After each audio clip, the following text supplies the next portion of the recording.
bringing something new to the table. Oh, it's about to happen. I think they're in for a nice surprise, yeah.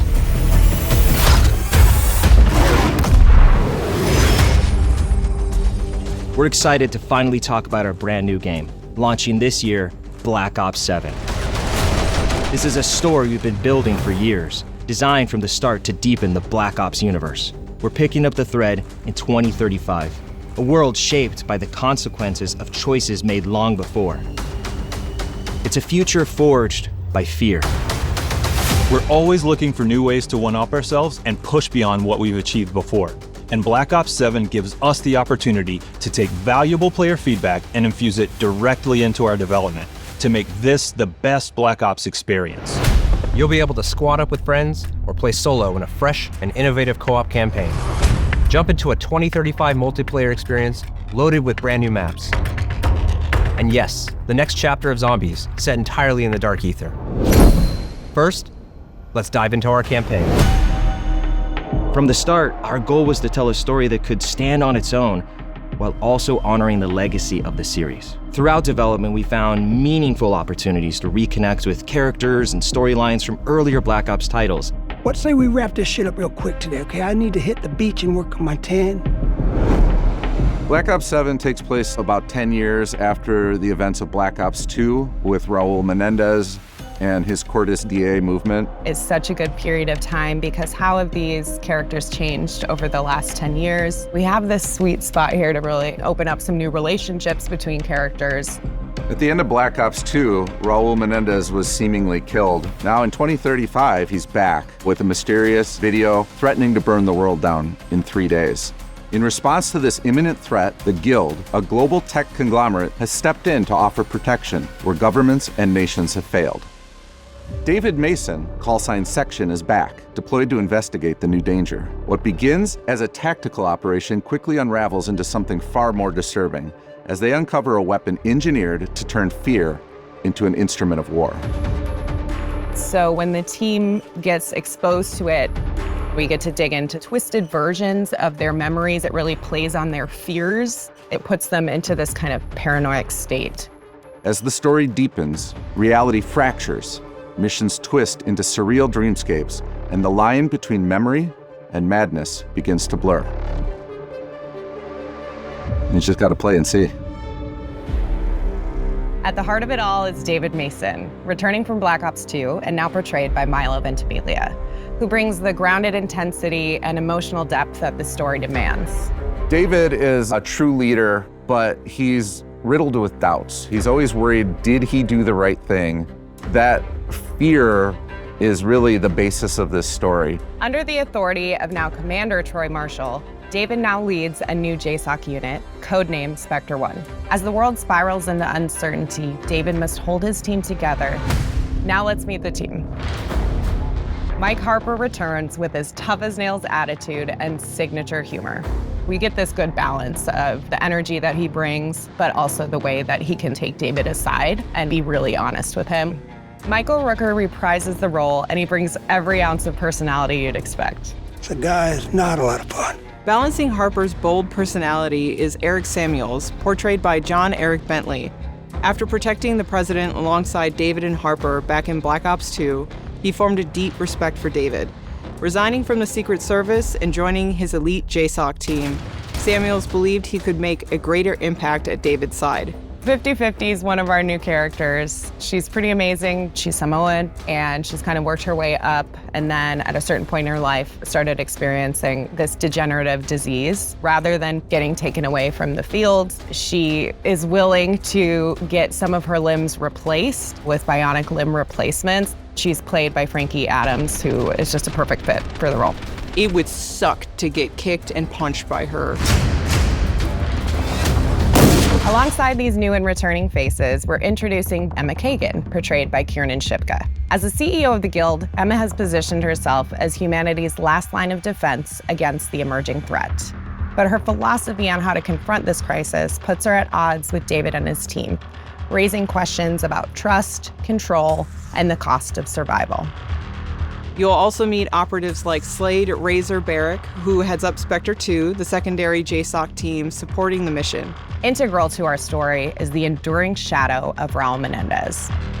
Now, as the world spirals towards chaos once again, the question isn't just whether Menendez is back, it's whether David is ready to face what that truly means. It was just the beginning, a necessary first step.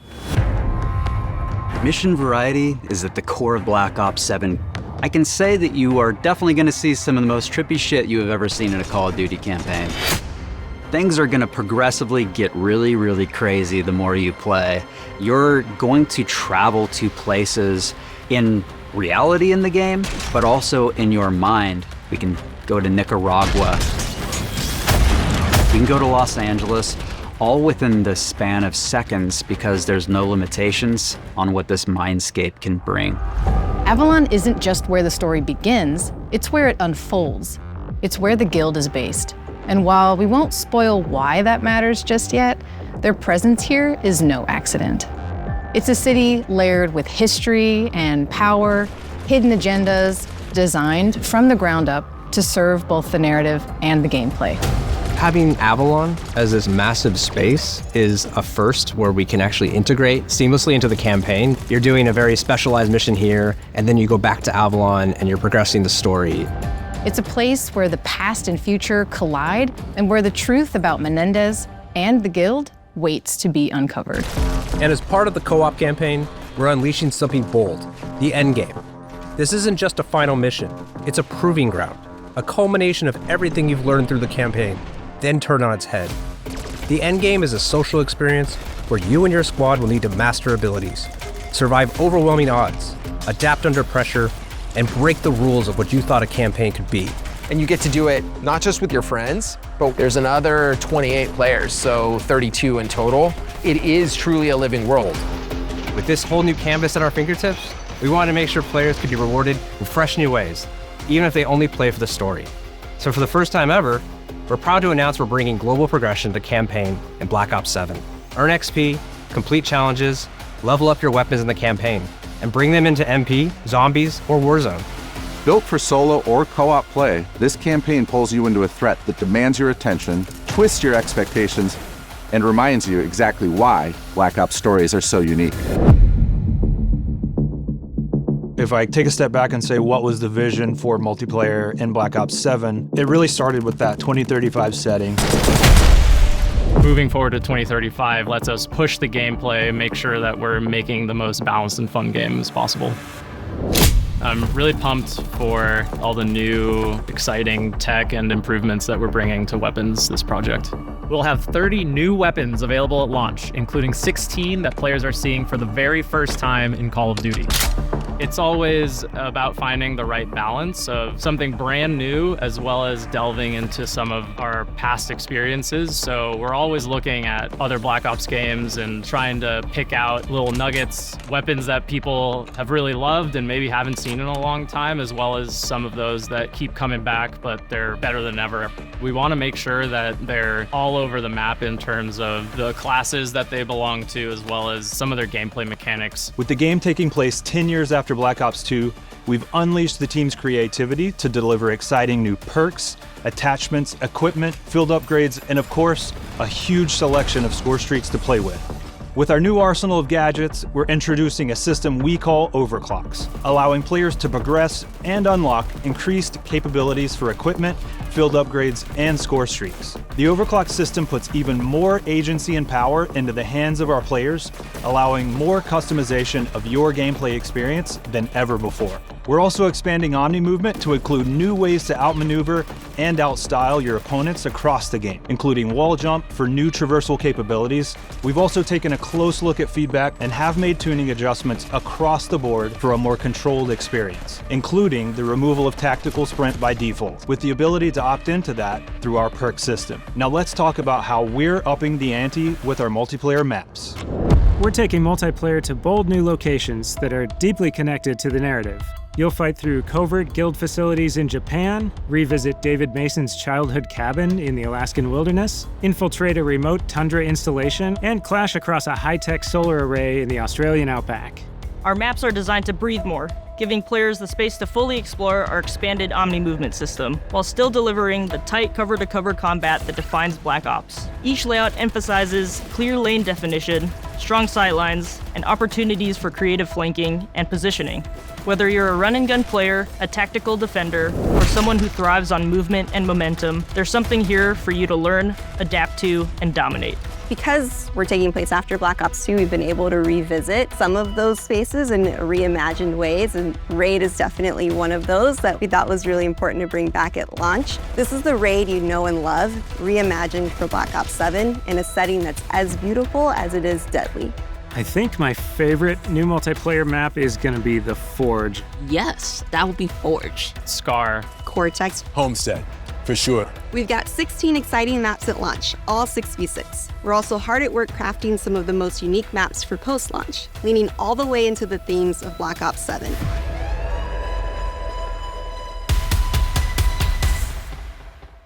We're also delivering new large-scale maps, paired with an all-new mode to the series. One of our new modes at launch is Skirmish, a large-scale experience where teams battle it out to complete objectives. It is a big 20 versus 20 size map, but adding wingsuit into multiplayer changes the dynamics of it compared to just like a core 6v6 mode. This allows you to have not only a bigger play space, but also more objectives going on. A squad captures an objective, they could basically wingsuit across the map to capture the next objective.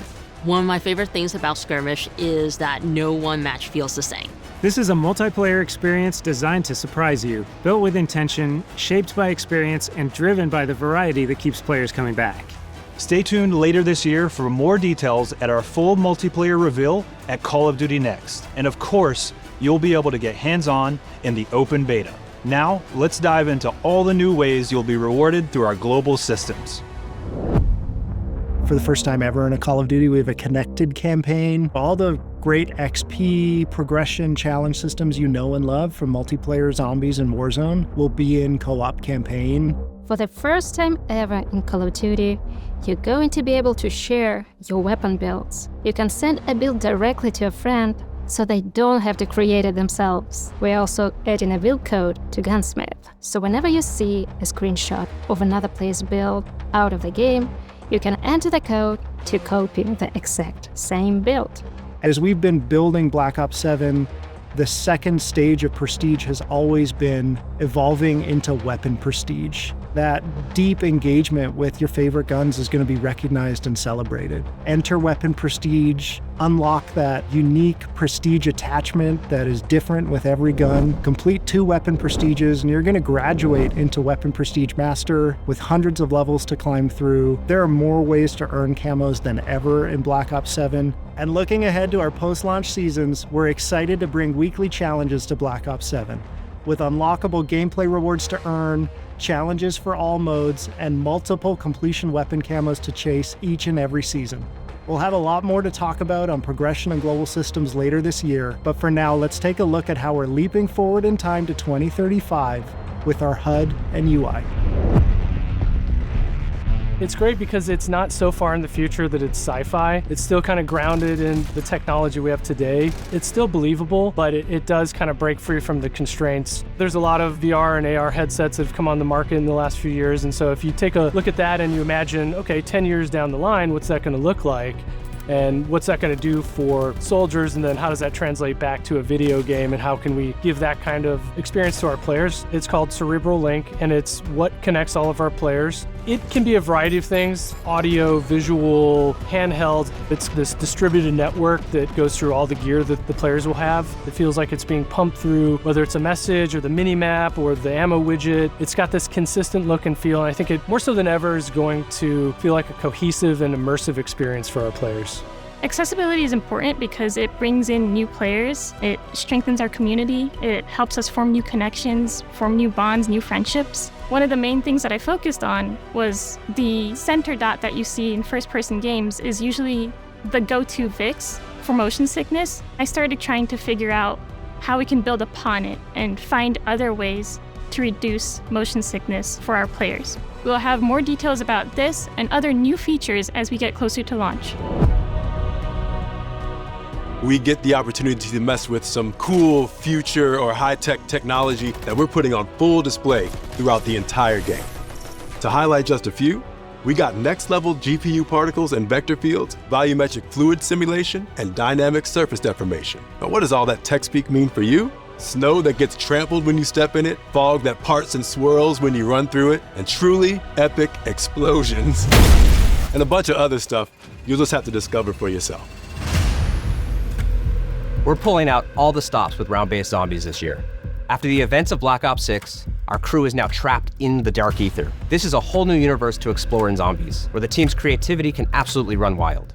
Our crew is essentially in prison here, and they'll need to fight to discover a way to escape this reality. As if that wasn't enough, they've just come face to face with an alternate incarnation of our original crew, Richtofen, Takio, Nikolai, and Dempsey, with no idea who they are or why they're here. We're delivering a truly massive round-based map at launch, packed with new features, as well as the return of survival maps for the first time since Black Ops 2. It's going to be one hell of a ride, and you won't have to wait long to see more. Our official Zombies reveal is only weeks away. Until then, we'll leave you with this.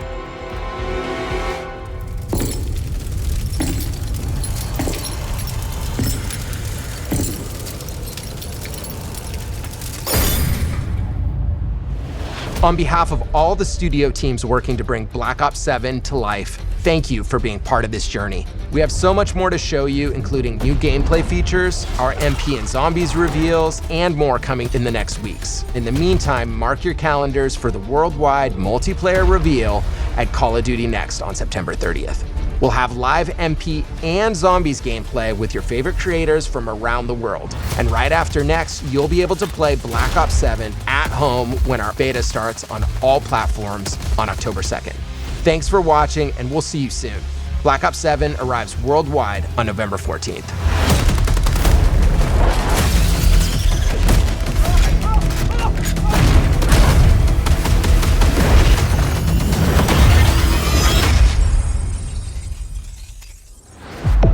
Get the Reznov Challenge Pack when you pre-order now.